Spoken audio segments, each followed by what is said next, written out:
Welcome everybody to Socialist World Media. My name is Senan. I'm part of the International Secretariat of the Committee for Workers International.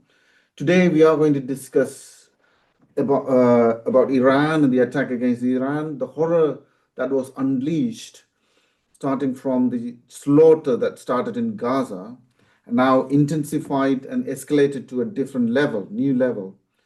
The attack on Iran by the US and Israel forces destabilized the whole Middle East region and now claimed more than 1,000 lives in Iran itself, and more people dying in other countries, more than 50 in Lebanon, for example.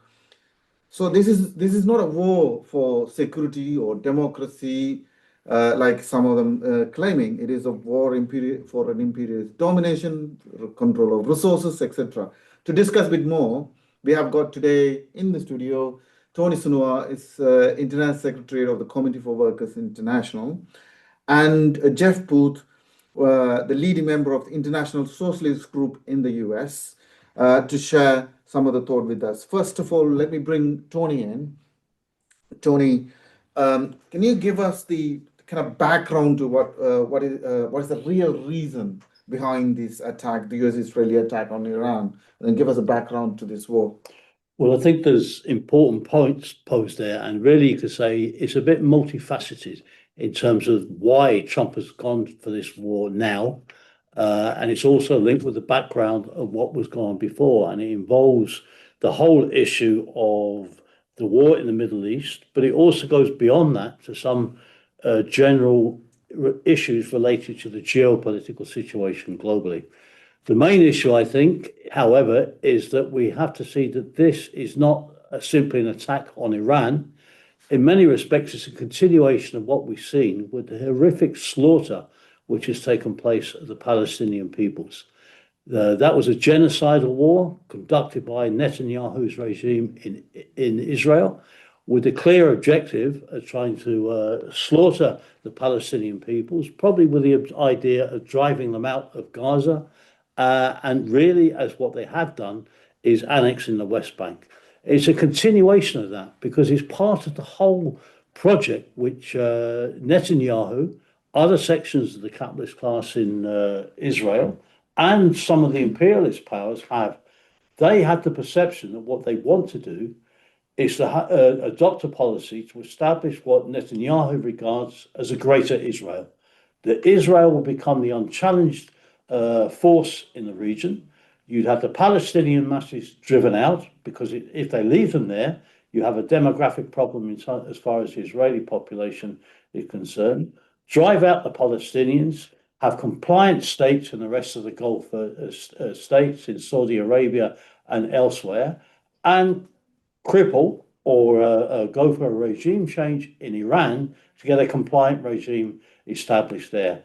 And from that point of view, what their objective is partly to establish that, to have a more solid base, both for Israel and for the interests of Western imperialism. Because then we go into the global geopolitical aspect of it, and that is to really deal with the issue of the rising power of China, which is threatening and challenging the US interests, and we'll come to that in a moment. But fundamentally, that is why. And there's two other factors which I think are important in terms of the timing. Netanyahu has gone at this stage, and his greater Israel policy is reflected by the fact he's going into Lebanon as well.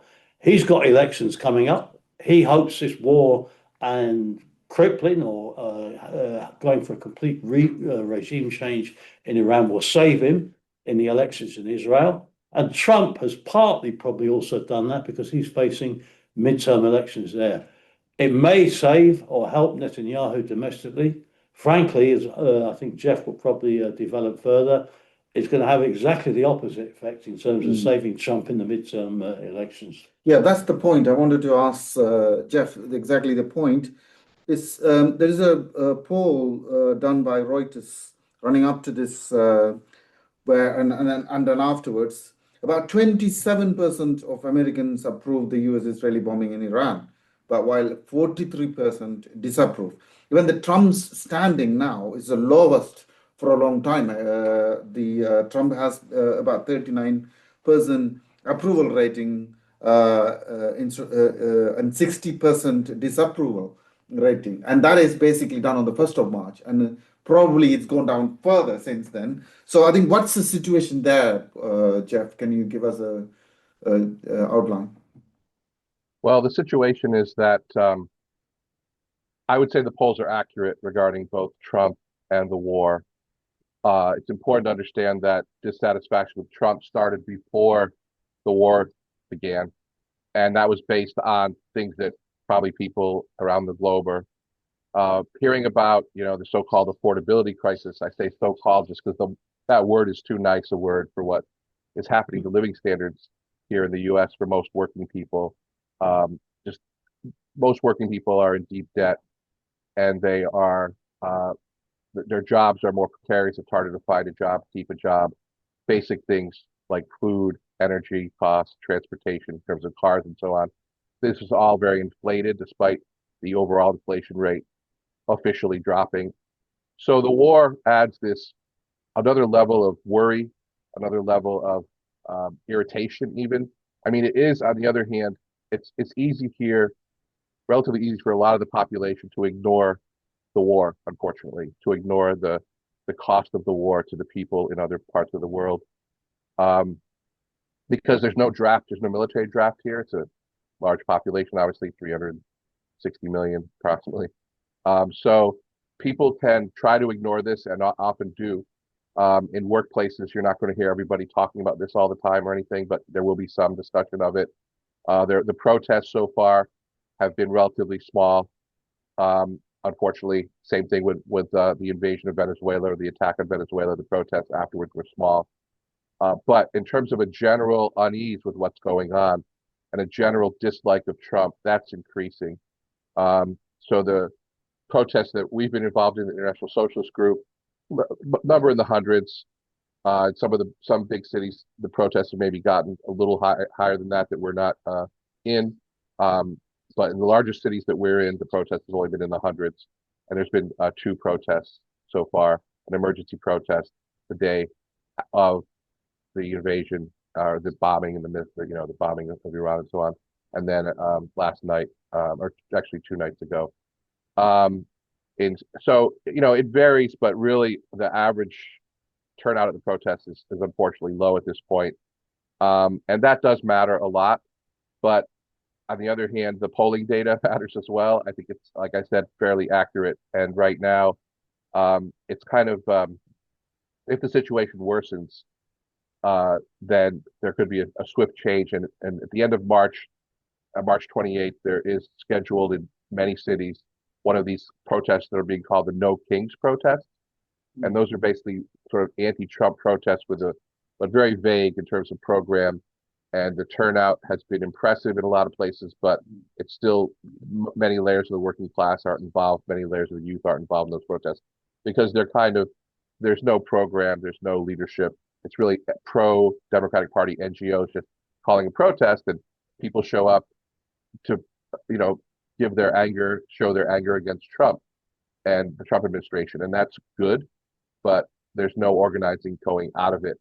So until the protests increase, and there were large protests against ICE just prior to the invasion earlier in February, then in late January, early February.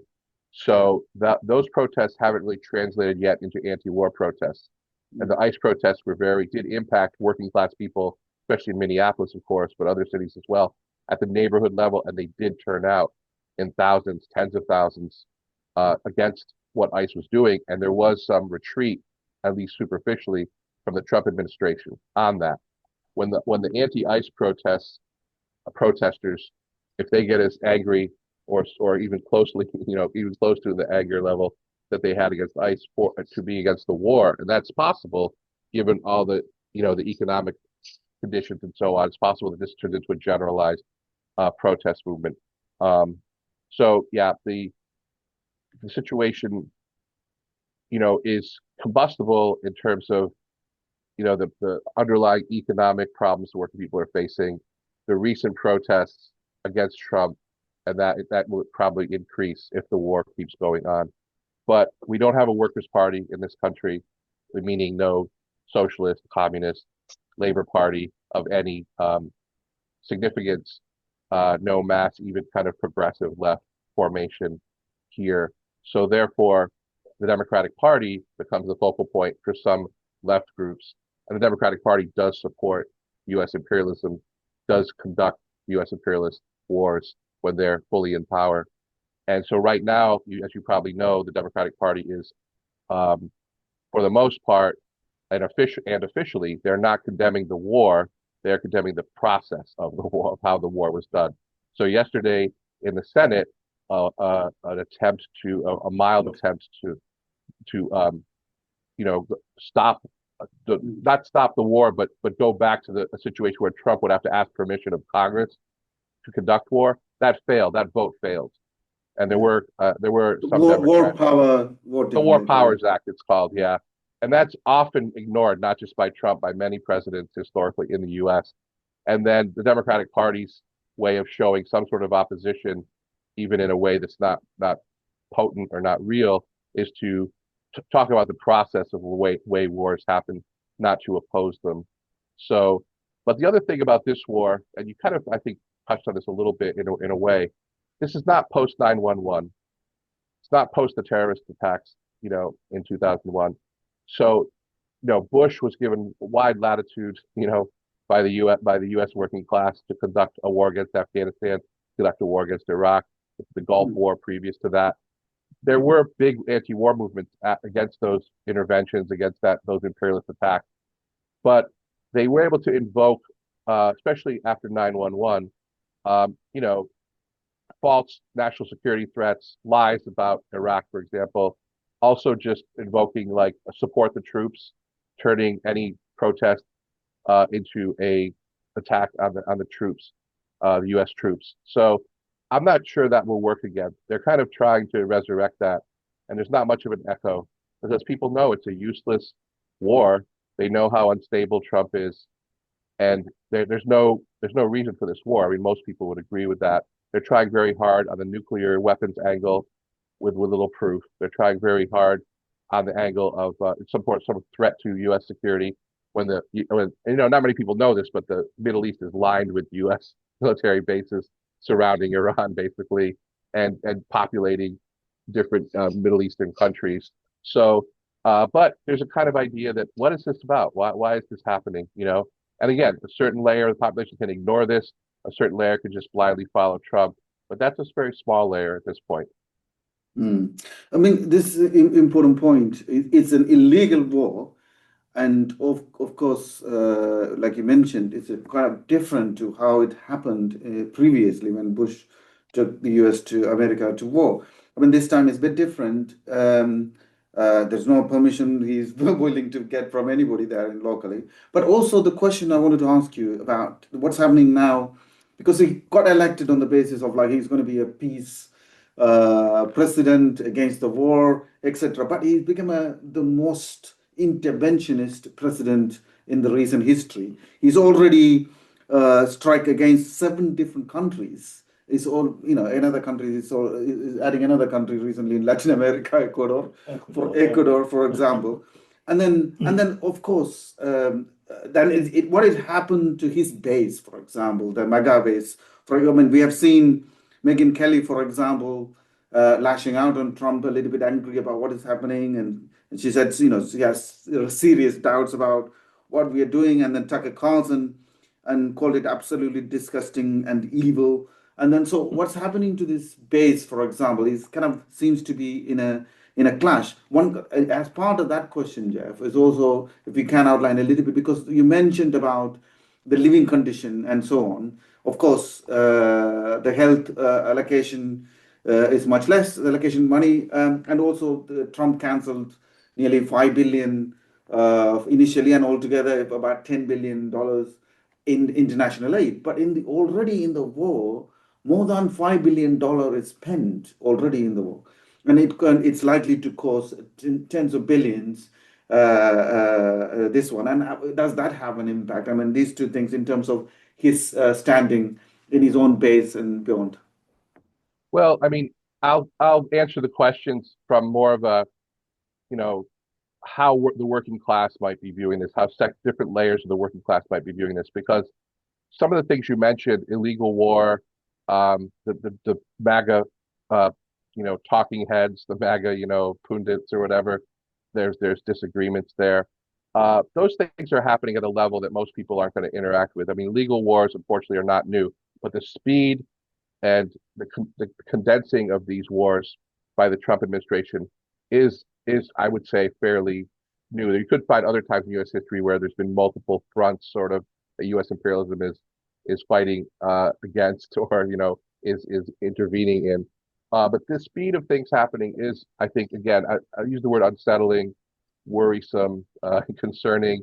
Those things trickle down to the level of people that might be trying their best to ignore this stuff. I literally have talked to people, even people that are political, and say, I can't do social media right now. I can't look at the news. This is a horrible, kind of attitude in some ways, but it's also understandable because the corporate media is just, basically Just in the line with propaganda. Trump. Just again, it's they on the edges, they are upset about process sometimes, but they're basically going along with it. And social media, the internet is not, it's very atomized. It's very, everyone's in their own little separate corner, and the algorithms keep protest on the internet to a very low level now. Somebody called it recently the dead internet, which was something being talked about in the late, like around 2016, around then. So they're saying that's definitely become true now. So people are trying to ignore it, but it seeps through at the level of the somewhat the cost of this. Like you mentioned, so on the military spending. There's a general idea that that's been out of control. It's out of control. You have money for that. You don't have money for, like, they cut food subsidy benefits to the poorest in the U.S., the so-called SNAP benefits. Those have been cut. You mentioned the healthcare, the Medicaid money, which is it's not a public health system or a nationalized health system at all in the U.S. It's completely private. And even the Obamacare, or the that's labeled, what that was brought in, that's just private insurance companies basically getting government money. So it's like a handout to the corporations, and it's very spotty coverage for people. They often can't afford it. And the premiums on that are now going up, so more people can't afford that. So there is a severe crisis in healthcare. I could talk about my own situation with that in terms of, like, dental care, for example, is not usually covered. It's not part of health. Considered vision care and dental care is not considered a part of the Medicaid, part of healthcare coverage in a lot of situations. Medicaid, again, only available to certain people, mostly older people. So and that's got a lot of problems with it. So the cost of just basic dental care is in the thousands of dollars. The cost of things that insurance doesn't cover, or surprisingly says they don't cover for medical care, goes into the level of people going bankrupt over it. And if you look at the statistics, it's not a huge part of the population, but the threat is there for a larger and larger part of the population, especially working class people, of course. So yeah, the idea that all this money is going to a war and it's not coming back in any way to the people, that's out there. That's definitely out there. So again, the affordability crisis, a nice word for people being ground into poverty, basically, or very precarious living situations, where things that they were told they need are not available to them, in terms of, healthcare, housing, like rents, being able to buy a house, education. Oh, aspire to go to college. That's becoming extremely difficult for people that even have any idea of going into that, of trying to go to college. So, in terms of the MAGA civil war, if one's opening up or whatever, I don't know. I mean, that's at a level that I think most of the Republicans, operatives and pundits, they will end up siding on the side of power, on the side of state power. They will get something from the Trump administration. That's a very powerful incentive to not go against Trump.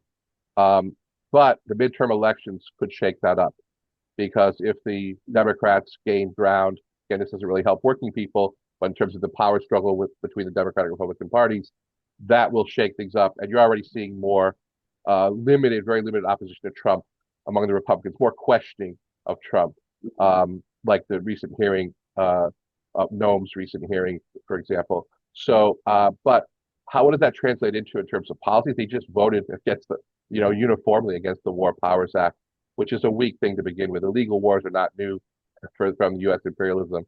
They're just not. And the War Powers Act being gone around, circumvented, that's not new.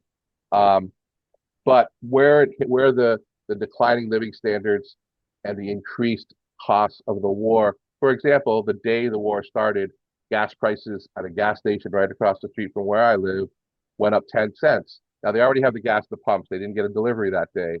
So how did it go up 10 cents a gallon? On average, it's gone up over $1 a gallon across the country. And that was the only thing Trump could point to. Gas prices are low, but they weren't low. They just weren't as high as they were when inflation was spiking during the end of the Biden administration. During part of the Biden administration. So that's now going to increase. And you can read in the New York Times or other corporate propaganda journals. You can read how they're very worried about oil prices spiking because of this, natural gas prices going up very quickly, very rapidly in Europe, other places. And that's going to cause inflation throughout the economy, because what they don't explain is usually so much is made from oil. I mean, the U.S. is not just oil is not just a fossil fuel; it's a manufacturing fuel. It's embedded in manufacturing. It's in plastics. Plastics comes from oil. I mean, it's just oil. Increased oil prices, I believe, will actually have an inflationary effect. How long they are increased is a point. Even though the U.S. is now producing more oil than any other country, but a lot of that oil is exported, and they will, and the oil corporations will use the war, whether it's really an immediate concern or not, to raise for their profit margins, to raise prices, and they're doing that here in the U.S. right now, and that's having an effect. So the way people are going to interact with this war is not that their sons and daughters are going off to war for the most part, but it's that wait a minute, gas prices just went up. What's going on with that? Wait a minute, I'm in debt. The country's in debt. More in debt. What's going on? So yeah, there's more questioning. Officially, MAGA, officially, that kind of thing. Yeah, I think they're going to fall in line until the midterm shakes them up, and even after that, we'll see. Because the Democrats are playing it safe for the most part. There's some that are talking tough against Trump, but they're doing that. I mean, there's an idea here among progressives on the left that there are sacrificial Democrats in every vote. They'll grab a bunch of them in every important congressional vote. They'll say, "Hey, you're not running for re-election. Hey, you're doing really well in your area. You can afford to vote against this," even though the base of people that vote Democrat might really want them to vote a different way. So in the most recent vote, Fetterman, who was originally a progressive on the War Powers Act, he votes with the Republicans on the War Powers Act. Now this is constant whenever there's a close vote, and oftentimes there's true bipartisanship where it's not close, like on military spending.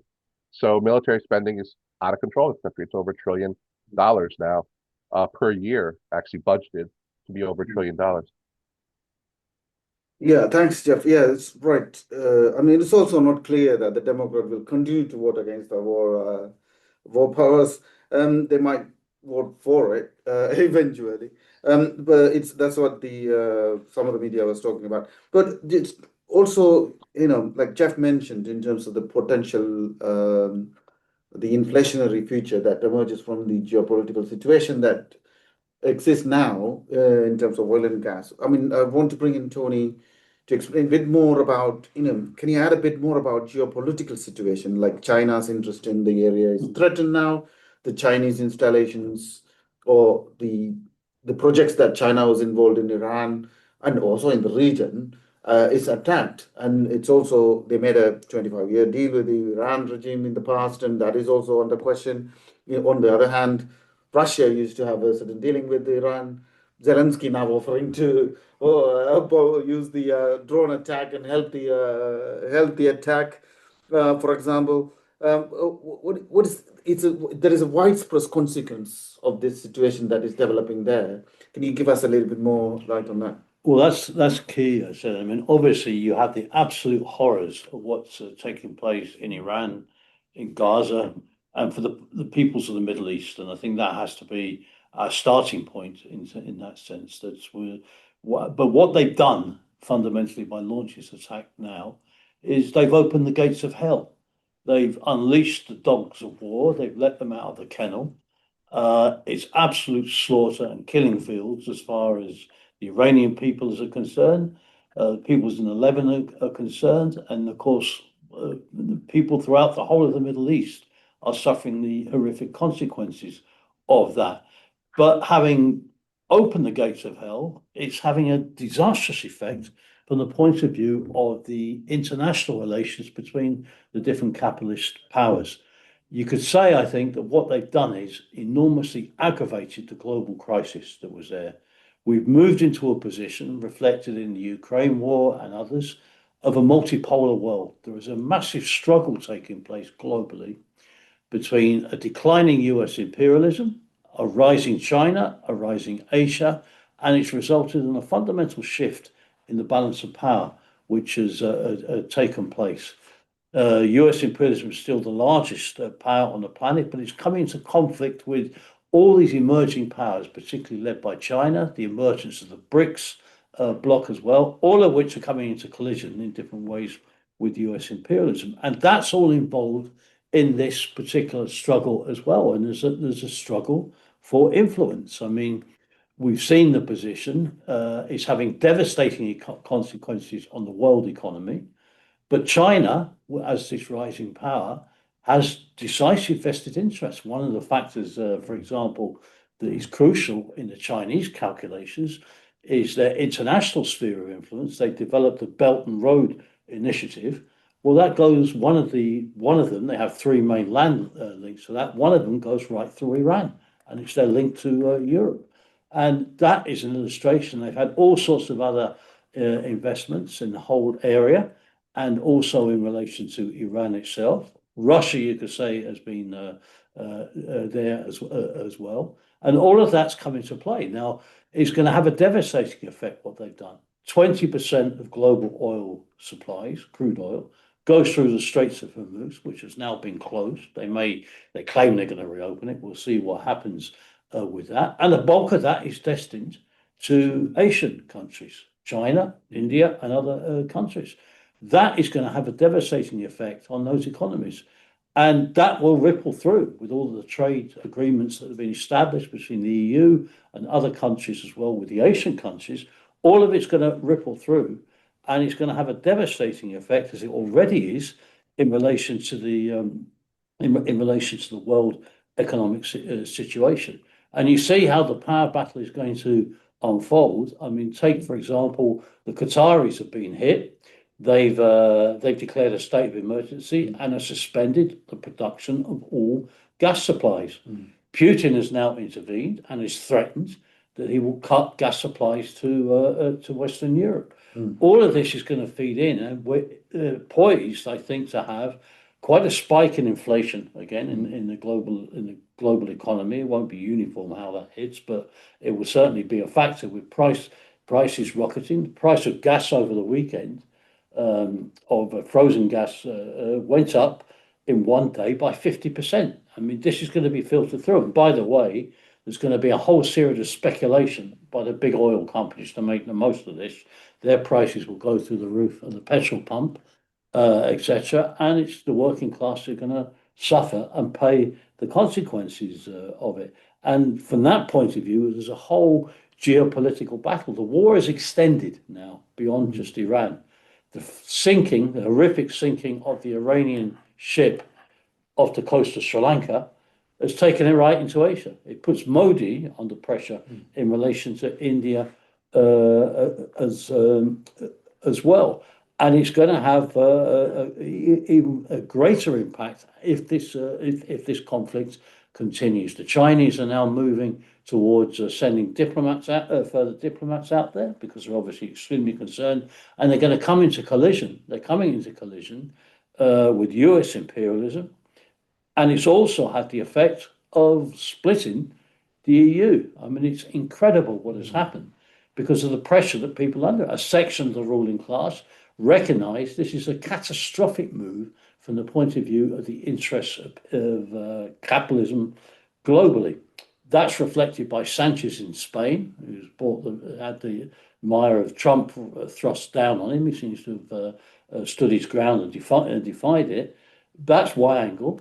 Merz, the Chancellor in Germany, has played footsie with Trump because of their dependency, and they want to rely partly on the trade, etc., with the US as well. But then he plays footsie with Trump and come out of the meeting and immediately reveals and protests, really, they've got no plan. And this is a factor. They're going for regime change, but they don't know. And that's the point we should maybe come on to discuss in a moment. They have no plan in terms of what they do. Macron then makes a phone call to the Iranian foreign minister saying we're against these attacks for their own particular interests. And it's all of the tensions of the which have been intensified and they're going to intensify even further. And you can see the dangers involved in this entire situation. We should add here, in the case of Britain, Starmer has flip-flopped. You can't use our bases. Well, okay, you're shouting at me, so you can use our bases, but we won't send troops. And then he's just announced today, just as we've been on air, they're sending, I think, 5 more fighter jets to Qatar. And don't rule out, we can discuss this, in terms of how the war could unfold, but you can't rule out. It will be incendiary for the US that they could be driven to some sort of ground war there, and it's going to aggravate the entire position. And by the way, the dangers in this situation are reflected in some of the turns in the war. It's yet to be verified, but the Russians, according to some reports, have lost contact with the nuclear commanders in Iran, and are talking about their operatives taking control of the Iranian nuclear facilities. They're terrified if Iran was to fall apart and the regime goes, that you could have, in effect, nuclear terrorist tendencies developing of a struggle for control of it. And the Iranians themselves have threatened to hit the reactor in Israel demonic. If they can, we have to see. But you can see the horrors that can flow from this. So it is a reflection of this multipolar world, but it's accelerated to an incredible degree. The depth of this crisis is probably the worst crisis that global capitalism has been plunged into for a whole historic period. Yes. And it's going to affect everything: economic, political, military, and social relations globally. I just add to this is just one more point I just want to ask you in relation to particularly Europe, like you mentioned, in terms of Sanchez and the Macron situation, and then EU itself. It's almost like presented in some of the bourgeois media, the capitalist media, as some finally standing up to Trump, EU, and also Starmer. There's a division, which is kind of unprecedented in terms of, at the time of war, so kind of presenting this EU and also the Britain as standing up to Trump and then trying to take a different line, partly because they just, particularly because they trying to make some deal. They already made some deal with India and China, etc., trying to kind of establish their own independence, their own nuclear umbrella, etc., and so on. Can you just say a few things? Well, I mean, see, that's important because what you've had as a background to this, and I mean, this is prior to this immediate war starting, what became clear was there's a historic rupture gone on in terms of what existed after the Second War in relations between Europe and the US.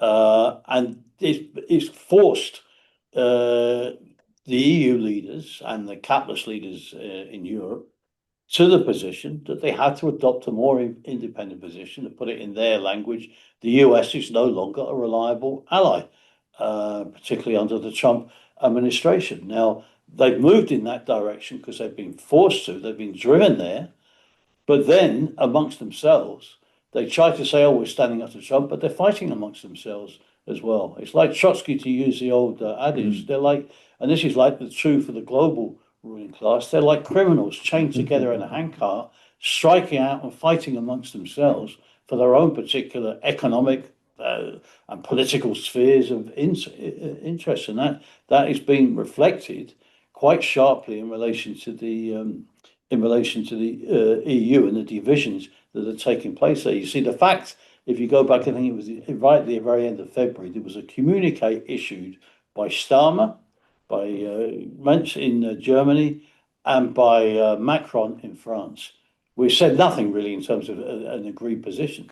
But the fact they did not go through the EU channels reflected the fact they knew they would not get agreement within the EU in terms of how to approach it. So you have now this incredible position of a global conflict between all of these different imperial powers. Just for this important point you mentioned about they have no plan. They only wanted to kind of trying to assume that they will get their way, and there is no clarity exists. Of course, the White House putting out like few, four objectives in terms of the nuclear and few other things, but then that's not the case. They're also talking about regime change. Suddenly, they're just talking about that might not happen. Complete confused situation. Out of this, I just wanted to ask Jeff about it's number of issues now, but like you said, and Tony said, Jeff, is that there is a likelihood of inflation. The economic consequence of this one could hit the working class, in addition to a lot of other things, such as you mentioned democratic rights, but also the Epstein file. This there is also Trump himself facing such accusations. Um, and then also you mentioned about certain problems exist within the mega. How much he can hold on to it is also a question. Trump said, "I am the mega, not the others," and so on. So how much is going to hold on? You also mentioned it's still at this stage. The small opposition anti-war movement is developing, but this is only a very early stage, very early days. And then it looks like even Trump admitting that it could go on for months or even months.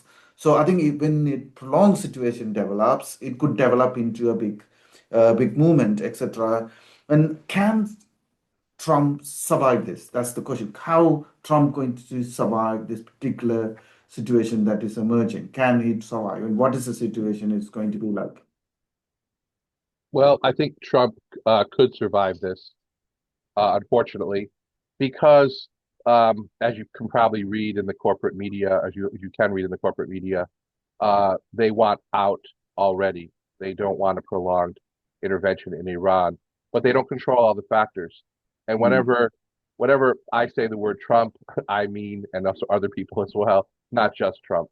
So Trump, if you listen carefully to his speeches, is referring to input he's getting from different sources, what he's being urged to do. He's got no filter, so he will admit times where he is just, oh, they told me this, and so I thought this, and that's a factor. But the reason Trump could survive is that the Democratic Party really does not oppose the policy. They do like going after Iran and trying to destabilize that regime. They don't like the risks and the process, but sometimes they're willing to take those risks. So, for example, here's an example: Elizabeth Warren. She's considered a liberal, progressive in the Democratic Party, a senator, well established from the state I live in, Massachusetts, and she applauded Trump during the State of the Union, and other Democrats applauded Trump's tough talk about Iran. And then yesterday or the day before, criticized Trump after an internal intelligence briefing and saying what a disaster this all is. So there's rhetoric and there's reality. So the reality is Trump could survive because the Republicans are so invested now in Trump as figurehead, Trump as leader, and they're mm, going to try. But again, the destabilization of the midterm elections, not because the Democrats are a real opposition party, but mm. because they are vying over the spoils of state power, the Democratic and Republican parties. And it's looking bad for Trump right now, the Trump regime and the Republicans. So they are going to try to, I think, mitigate the chaos and damage they're creating through Iran. But then there's a point where, and maybe it's already been reached in terms of what Tony was getting into, they can't control the different factors they've unleashed. They've unleashed the dogs of war. They can't control them. That's a very real possibility. But you know, there's a section of the left here that basically says any enemy of my enemy is my friend. So they support regimes like the Iranian regime, capitalist, theocratic dictatorship regime, basically, to put it simply. They support that regime because it's anti-imperial, anti-US. I mean, in its own right, kind of has proxy forces in the region and so on, but in the Iranian regime. But there's a section of the left that supports that. And go down the list. There's a section of the left that will support any regime that has any sort of opposition momentarily against U.S. imperialism. But none of those none of those regimes that they just support automatically are coming to the aid of Venezuela, are going to come to the aid of Cuba, or other targets of the Trump administration. So it's only the working class internationally organized through its political parties that right now are weak for the most part that can stop this. So can Trump survive this? Yeah, unless and as you mentioned, Son, unless the anti-war movement could grow, and I tried to explain that earlier, that basically the combustible material to create an explosion of more opposition to Trump, more than was seen, a month ago in Minneapolis and other cities. That's very, very possible, but it's also possible to ignore that. The Democrats are doing their best to turn everything more and more into the midterm elections in terms of what's happening. What they want their people to spend the focus on. One thing that rally I mentioned, that rallies are going to happen across the U.S. called the No Kings rallies in late March. That will be interesting to see who shows up and says what, because it's become, like I mentioned, a focal point for anti-Trump sentiment among a certain section of the population. But it's the diversity in terms of age and ethnicity and race is increasing at those rallies.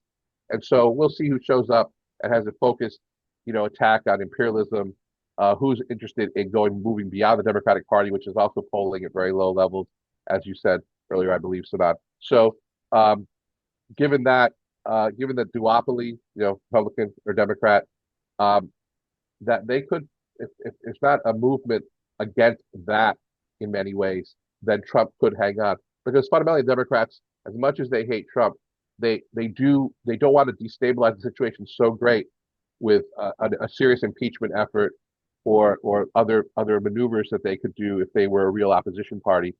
They really don't want that. They really, listen to Schumer, listen to the others that they're just basically, they do see they do always search for a status quo and to maintain that.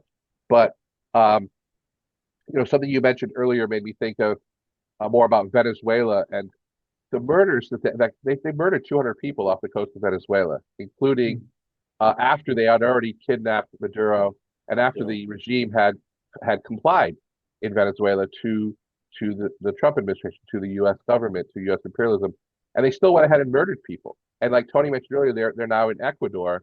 Trump's threats have ranged from Greenland to Mexico and so on. So he's an incredibly destabilizing factor, but he still has this executive power that didn't come out of nowhere. It was created just for what Trump is doing, whether it's and also created for what other presidents have done, Democrat or Republican.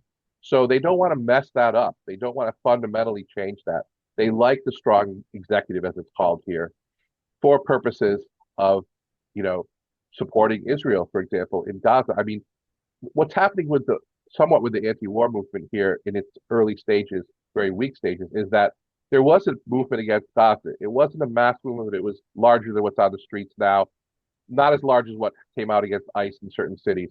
What happened to the anti-genocide movement here? It was crushed. It was brutally crushed. It was mostly students, but not entirely. And it was, and there were workers that were victimized, but there was incredible victimization of protesters on campuses, workers that got involved with the protests. That has an effect, It had an effect on the election. They're coming out in the media now saying, oh, gee, there was this poll that said people didn't vote Democrat. Some people that usually vote Democrat didn't vote Democrat because they were so disgusted by the Kamala Harris campaign still supporting full-throated the genocide in Gaza. That they're saying that's a bigger factor in the election results. Well, of course it is. It's also a bigger factor in the mood on the street, the mood the people that have it. It can cut both ways. It can scare people away from protest somewhat, but it can also make a certain section more angry. And that anger hasn't kicked in around Iran yet. But again, like we've been talking about, with the economic instability and basically suffering a lot of people in the U.S., working people are facing, the movement could take off at a certain point, but it hasn't happened yet. And if there's no real opposition to Trump, I guess this is the main point here, this part of what I'm saying now, there's no real opposition to Trump. And for me, for us, real opposition means on the streets, among the working class, among the youth. I mean, there were high school walkouts against ICE that are still happening that the corporate media isn't talking about much. That's very, very significant. This is in places that don't have, even by U.S. terms, a progressive or left presence very much, even a minimal one, or just a minimal one. And there's high school students walking out against ICE because it's affecting the people they go to school with, their classmates, their friends, because of the racial profiling and so on by the ICE troopers, which are a roving gang basically in many places. So that if that gets turned against Iran, even in co-ate way, even in a way that is like, well, I just don't like what's going on, I'm not sure what it is, then that spells the end of Trump. So it's not ruled out, but I would say the perspectives are the system, including the Democratic Party, will hang on to keeping Trump in power through the next election cycle. But of course, there are threats from Trump. Speaking of democratic rights, there are threats from Trump and from the far right to maybe somehow keep Trump in power or somehow rig the elections in their own way. Even though they talk about they're against elections being rigged, that sort of thing. That's a lot of that's exaggerated, but it's not impossible either. And there are certainly just policy changes happening at the state level and beyond to limit voting rights, voters' rights, as people are finding out about in the U.S. and probably in other countries as well. And that's also a cause for anger and concern. But again, the Democratic Party is not going to do organized protests directly. By proxy, they have the No Kings protests, which again are unfocused. So the factors that come into play about Trump staying in power or not are factors based on the working class. And the working class is ignored in this country in the corporate media. It doesn't really exist to a certain extent. It's really just everyone's middle class and so on. So there's a real, that's the question mark. Will there be a real opposition develop, not through the Democratic Party, but in general against Trump? And it's very possible, but I think they're going to try to hang on. The system, they being the system, the bourgeois. I mean, a lot of them lined up behind Trump that have formerly opposed Trump right the minute he got in for his second term. So, yeah, anyway. Thanks, Jeff. We have to come back to a number of developments that you mentioned, how things are going in future discussions for our listeners and viewers. We should wrap up this discussion. However, it's important points that Jeff was making in relation to how much within the Republican Party there is no opposition, and then not real opposition from the Democratic Party in terms of how the opposition is going to develop in the US is an open question. Of course, there is a discontent, massive discontent exists on the ground among the working class and also anger, and that how that's going to develop. But I want to bring Tony to answer kind of what is the working class position? What is going to come up? What is going to happen now? Because if you look at it, they're talking about the regime change in Iran. Of course, there should be a regime change in Israel and all these countries, and the working class and Arab working class should get together and fight together. What is the real alternative? What is the possibility of that happening? And what is the way forward? Can you, from the socialist point of view, what we argue, even though at this stage it may look like a little bit of far-fetched idea, but what is the way out? Is there any other way out than this one? No, well, that's the key question. What is the solution? Now, Jeff made an important point that they've unleashed the dogs of war, but they can't control them. And you see, there is a point because this question is also linked with how the war can develop. And if you look at what's happening, Trump and they went into the attack, they assumed it would be a quick operation.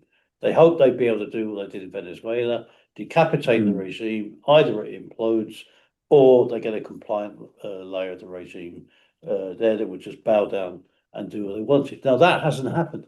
They've decapitated it in the sense that Khomeini and other leaders have been killed. The regime's not simply imploded.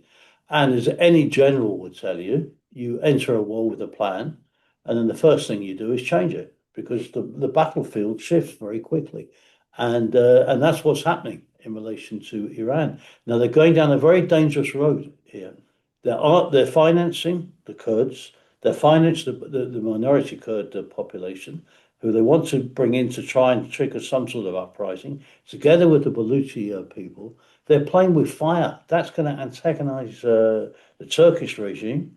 The Kurds, by the way, their leadership, I mean, they never learn They've been financed before in Syria and elsewhere, and then they just turn their backs on them and abandon them. This has all the ingredients, even if the regime in Iran collapses, of triggering some sort of civil war in Iran.